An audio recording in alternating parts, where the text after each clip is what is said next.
Είχαμε μια επικοδομητική συζήτηση για θέματα ποδοσφαίρου και του αθλητισμού γενικότερα. Έμεινα πάρα πολύ ικανοποιημένος από τη συζήτηση αυτή.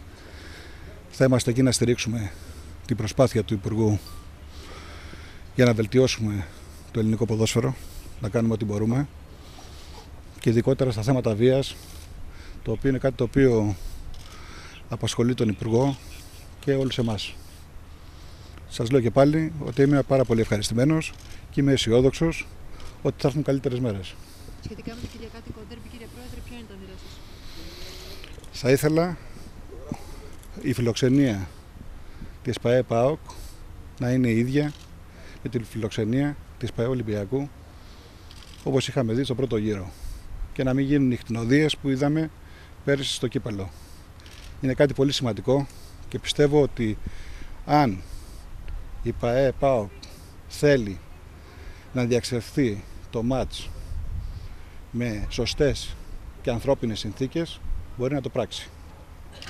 Και σας λέω και πάλι ότι όταν ήρθε ο ΠΑΟΚ στο Καραϊσκάκι, μας ευχαρίστησε για τη φιλοξενία. Επίσης, σας θυμίζω κάτι, ότι ο ΠΑΟΚ κέρδισε τον Ολυμπιακό 2-1. Ο πρώτος που έδωσε συγχαρητήρια στον κύριο Αναστασιάδη ήμουν εγώ. Αυτό όλα είναι ανθρώπινα και είναι κάτι το οποίο πρέπει να το, από τη στιγμή που μας δίνεται η ευκαιρία να το πράξουμε, πρέπει να το κάνουμε χωρίς δεύτερη σκέψη. Άρα λοιπόν δεν πρέπει να γίνεται ολόκληρη συζήτηση το πώς θα παίξει ο Ολυμπιακός στη Θεσσαλονίκη. Ο Ολυμπιακός πρέπει να πάει στη Θεσσαλονίκη και να παίξει σε ανθρώπινες συνθήκες και όχι να δούμε τις κτηνοδίες που είδαμε, επαναλαμβάνω. Και είναι κάτι το οποίο, αν θέλουν πραγματικά οι άνθρωποι του ΠΑΟΚ, μπορούν να το πραγματοποιήσουν. Εσείς θα δώσετε το παρόν στην Τούμπα, κύριε Πρόεδρε? Εγώ θα δώσω το παρόν στην Τούμπα, παρόλο που έχουν εκφράσει από την ΠΑΕ ΠΑΟΚ ότι θα ήθελα να μην πάω στην Τούμπα. Εγώ θέλω να είμαι κοντά στην ομάδα και δεν θα επιτρέψω να ξαναγίνουν αυτά που έγιναν στο παιχνίδι του κυπέλλου.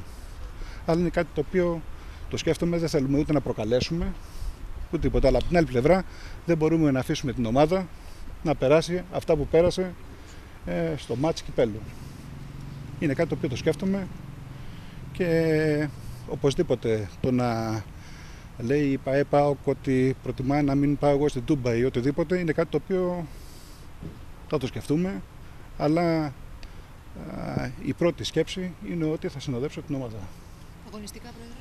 Αγωνιστικά είμαστε πολύ καλά. Πιστεύω ότι θα πάμε ακόμα καλύτερα. Είμαστε αισιόδοξοι. Υπάρχει ένας μήνας πολύ βαρύς πάντως για τον Ολυμπιακό. Πρωτάθλημα, κύπελλο, Europa League. Τον Ολυμπιακό δεν τον φοβόμαστε στα δύσκολα. Πιστεύουμε ότι θα τα απεξέλθουμε και θα πάμε πολύ καλά. Έχουμε εμπιστοσύνη στον προπονητή μας και στους παίκτες μας. Σας ευχαριστώ.